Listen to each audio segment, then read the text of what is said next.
Indonesia berhasil menahan imbang Arab Saudi di pertandingan pertama waktu itu. Bagaimana peluang Indonesia untuk mengungguli Saudi di kandang sendiri di Gelora Bung Karno pada Selasa malam nanti, dan bagaimana prediksinya kita akan bahas bersama dengan pengamat sepak bola dan juga jurnalis olahraga Kompas.com, Firzi Idris. Mas Firzi, hai. Halo, ketemu lagi. Ya. Kabarnya senang sekali, sehat, tapi hati kita tentu berat ya menanti pertandingan besok kayak gimana. Karena kan ini laga hidup dan mati untuk Indonesia lah untuk melaju ke Piala Dunia. Masih ada 5 pertandingan memang ya, tapi kan ini sangat penting. Nah, line up-nya kita lihat dulu, prediksi line up untuk besok. Nah, kalau dari line up ini apakah ideal 3-4-3? Apakah ini bisa dimainkan kalau kayaknya memang di flank kanan pasti Nathan mungkin akan kembali ke sisi kiri atau bahkan dia turun ke bench dulu ya.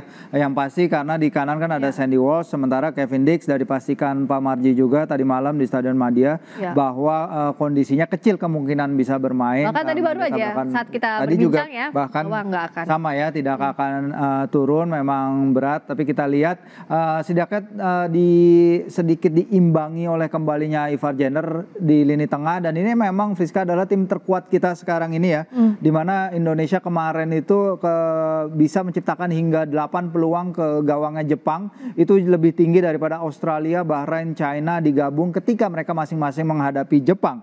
Dan bahkan kita kekalahan 0-4 itu juga sebenarnya itu adalah kekalahan yang terkecil dibandingkan rival-rival kita di grup ini ya. By rival itu maksudnya tim-tim yang diharapkan sama kita bersaing untuk posisi 3 dan 4. Bahrain sama Cina. Bahrain kita tahu kalah 0-5, sementara China kalah 0-7. Nah, di kemarin pertahanan kita teruji. Kita kalah besar, tapi tadi dari yang Pak Ketum katakan memang sebenarnya mungkin bisa kalahnya tidak sebesar 0-4. Karena kalau kita lihat emang secara permainan kita berani, secara permainan para pemain menunjukkan rasa percaya diri, tapi memang individual mistakes yang kemudian dimanfaatkan secara luar biasa oleh Jepang ya, karena dalam level ini kita tidak bisa melakukan sedikit pun kesalahan dalam fase pertandingan. Jadi memang pertandingan ini kita diharapkan dengan line up terkuat, tidak ada lagi coba-coba. Coach Shin memang harus bisa menurunkan permainan terbaiknya dan mengangkat terutama performa mental para pemainnya, Friska ya, karena hasil buruk nih silih datang berganti nih. Pertama kekecewaan di Bahrain di mana kita kehilangan kemenangan pada menit akhir.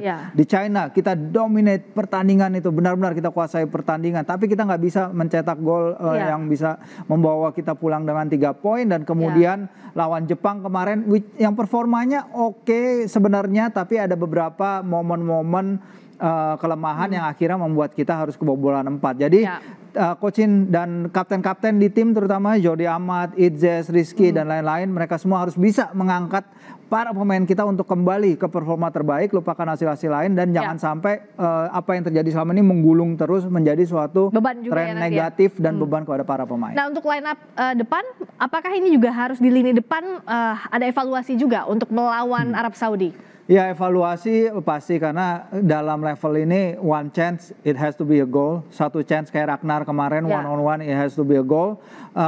Rafa juga kurang dapat beberapa chance. Ada satu yang dia hampir menyapu umpannya Kevin Dix ke dalam gawang. Tapi memang kita harus bisa memanfaatkan sedikit peluang yang tercipta, karena Arab Saudi juga datang dalam kondisi yang tidak 100% ya. 3 pemain kunci mereka nggak ada, termasuk gelandang serang yang mencetak gol ke gawang Argentina ya, Salem Al-Dawsari, yang penaltinya ditahan Martin Paz pada pertemuan pertama di Jeddah. Yang sebenarnya mereka juga tim yang tidak dalam kondisi baik-baik aja, mereka juga perlu kemenangan di laga ini. 3 pertandingan beruntun mereka nggak mencetak gol, Friska. Jadi ada tantangan juga bagi mereka di lini depan. Hervé Renard kembali, tapi kemarin mereka harus puas bermain 0-0 lawan Australia. Dan disinilah mereka akan melihat kita sebagai ancaman. Nah, kalau Eliano gimana? Ini kan tadi Mas Firzi bilang bahwa ini adalah skuad terkuatnya, lini terkuat. Tapi dengan Eliano, apakah harusnya dimainkan? Ya, Pak Marji juga menjelaskan ya tadi, dan juga tadi malam gitu, beberapa alasan kenapa mungkin Coach Shin masih belum bisa melihat Eliano untuk menembus tim ini. Bahkan untuk sampai ke bench saja pun masih tidak bisa gitu. Sebenarnya kalau kita lihat data Eliano di timnya ya, di PSI Zwolle, memang dia juga kesulitan menembus tim utama gitu. Terakhir dia main 90 menit itu adalah pada akhir Agustus. Oke, udah tapi ya. Iya, tapi apakah hal itu berarti sama sekali dia nggak bisa untuk duduk di di bench, apalagi dia versatile. Dia bisa main di bek kanan, dia bisa main di penyerang kiri. Saya tanya ke dia, kamu tuh nyaman main di mana, lebih enak jadi penyerang apalagi jadi pemain bertahan? Dia bilang sama aja, cuman bedanya mungkin tanggung jawab bertahan lebih kuat. Dan kemarin Pak Marji juga bilang bahwa Eliano mungkin salah satu pertimbangannya ya, walaupun katanya masih bisa dikatakan bersaing, tapi mungkin adalah satu pertimbangannya mungkin adalah fisik yang akhirnya dipantau oleh para tim kepelatihan Sintayong, bahwa mungkin secara fisik mungkin dibandingkan dengan pemain-pemain lain dari Eropa masih belum sebanding gitu ya. Tapi Pak Marji masih bilang ya kita lihat nih bagaimana sesi latihan terakhir. Kalau misalnya Eliano bisa menarik perhatian coach Shin dan tim kepelatihannya, menurut saya dia akan jadi suatu sosok yang diperlukan karena kita perlu menyerang Arab Saudi dalam transisi, kita perlu memberikan mereka kejutan juga. Mereka bukan tim yang dalam kondisi baik-baik saja saat ini. Oke, kita akan lihat bagaimana juga strategi antara pelatih Sintayong dan juga Renard. Coba kita lihat. Nah, dengan masuknya lagi Renard menggantikan Mancini, bagaimana kansnya dan apa yang harus diwaspadai oleh Sintayong? Iya, kalau kita bicara soal Renard, pelatih yang membawa Arab Saudi menang atas Argentina di Piala Dunia kemarin, semua udah pada tahu itu ya. Dan memang dia itu sebenarnya dari awal nggak mau ninggalin kursi kepelatihan Arab Saudi, tapi ketika itu timnas wanita Prancis memanggilnya untuk ke Olimpiade Paris, dia tidak bisa menolak panggilan, tapi dia selalu merasakan ada koneksi lebih, ada ikatan lebih bersama para pemain Arab Saudi dan juga para fans Arab Saudi. Jadi memang tekanan di dia untuk mendapatkan hasil juga, tapi yang pasti bagi Coach Shin pertandingan nanti akan sangat-sangat penting karena tadi Pak Ketum juga sudah bilang bagaimana pertandingan nanti akan menjadi basis dari evaluasi besar-besaran itu. Artinya kalau dibandingkan dengan laga pertama waktu itu dipegang Mancini, ini bisa jadi lebih berat dong untuk Sintayong. Ya memang, tapi yang jadi masalah kan memang komposisi skuad ya, karena waktu itu ketika kita bisa menahan Arab Saudi di Jeddah, salah satu komplain utamanya Mancini adalah para pemain utama saya, bahkan para pemain bintang saya itu di liga sendiri itu mereka menjadi pemain cadangan, karena kita tahu Liga Pro Arab Saudi 2-3 tahun terakhir mereka mendatangkan bintang-bintang kelas dunia, Ronaldo, Neymar, pemain-pemain Mitrovic, bahkan semua pemain Liga Inggris, Liga Italia, sehingga pemain-pemain yang biasa jadi andalan itu mereka turun ke bench di timnya sendiri dan jarang bermain, termasuk posisi kiper. Posisi kiper ini juga rada rentan bagi mereka. Sekarang kita lihat Arab Saudi itu udah 6 pertandingan penyerang mereka di tim ini tidak mencetak gol. Terakhir penyerang mereka mencetak gol itu laga melawan Pakistan di ronde kedua kualifikasi. Itu 166 hari yang lalu. Jadi mereka going forward adalah trouble. 3 kali tadi saya udah bilang mereka tidak bisa mencetak gol secara beruntun. Jadi memang masih ada masalah going forward. Mereka hanya mencetak 3 gol dari 5 pertandingan. Sementara Indonesia pun sudah mencatatkan 4 dari 5 laga. Kalau gitu kita lihat ada strategi apa antara masing-masing tim.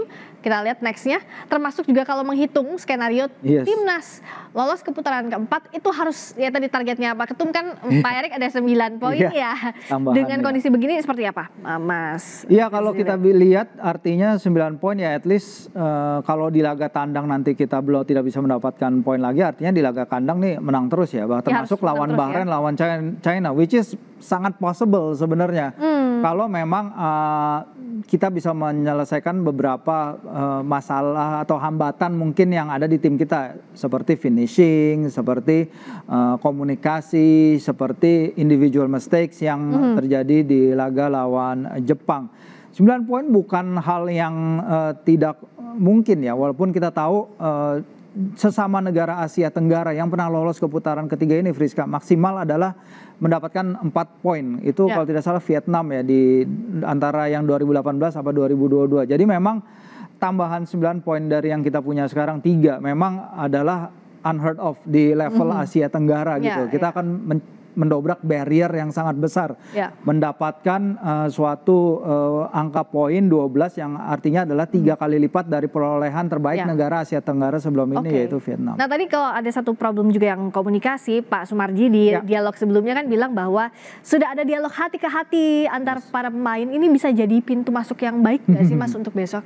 Iya, seharusnya memang ada dialog seperti itu ya, karena tim lagi kondisinya tidak baik-baik aja. Makanya tadi saya bilang kita tuh perlu leader-leader di ruang ganti ini untuk step up, bikin para pemain lain to feel better, untuk membuat tim ini lebih kompak, lebih padu. Pemain yang punya karakter besar di ruang ganti, Sandy Walsh, Jordi Amat, pemain paling senior di skuad kita, harus bisa membuat tim ini lebih padu lagi, karena memang kalau tim yang fragmented, tim yang terpecah-pecah tidak bisa mendapatkan hasil apa-apa. Dan kita lihat memang di pertandingan ronde kualifikasi Piala Dunia kan timnas selalu kedatangan tim baru, pemain-pemain baru kan setiap windownya, dan itu juga jadi masalah komunikasi yang harus dipecahkan, karena Verdong juga bilang kemarin, oke, pemain ini menambah kualitas, tapi dia nggak memungkiri bahwa sedikit-sedikit tapi ada ini mereka harus komunikasi, membangun komunikasi lagi, mengerti satu sama lain dengan pemain-pemain lain, tapi mereka adalah pemain-pemain kelas Eropa yang seharusnya bisa mengatasi tantangan-tantangan seperti itu.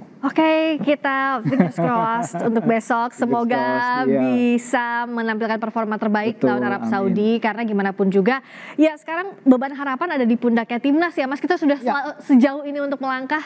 Yes, betul sekali. Oh, satu lagi untuk cuaca, kondisi cuaca. Karena beberapa hari terakhir kita tahu Jakarta hujan. Dan kemarin saya di Madia, setelah hujan tuh memang cuacanya pengap dan lembab sekali ya. Harapannya pemain-pemain Arab Saudi yang berasal dari region Asia Barat, mereka kan udaranya kering di sana. Jadi mungkin ini juga bisa menjadi suatu senjata kita agar membuat mereka ya sedikit lebih tidak nyaman bermain. Tentu saja selain bermain di hadapan 78.000 supporter kita yang luar biasa di Gelora Bung Karno. Oke, kita tetap dukung, tetap kasih doa. Kita harus tetap optimistis untuk menjelang laga besok lawan Arab Saudi. Terima kasih Mas Firzi Idris atas waktu di Sapa Indonesia Malam.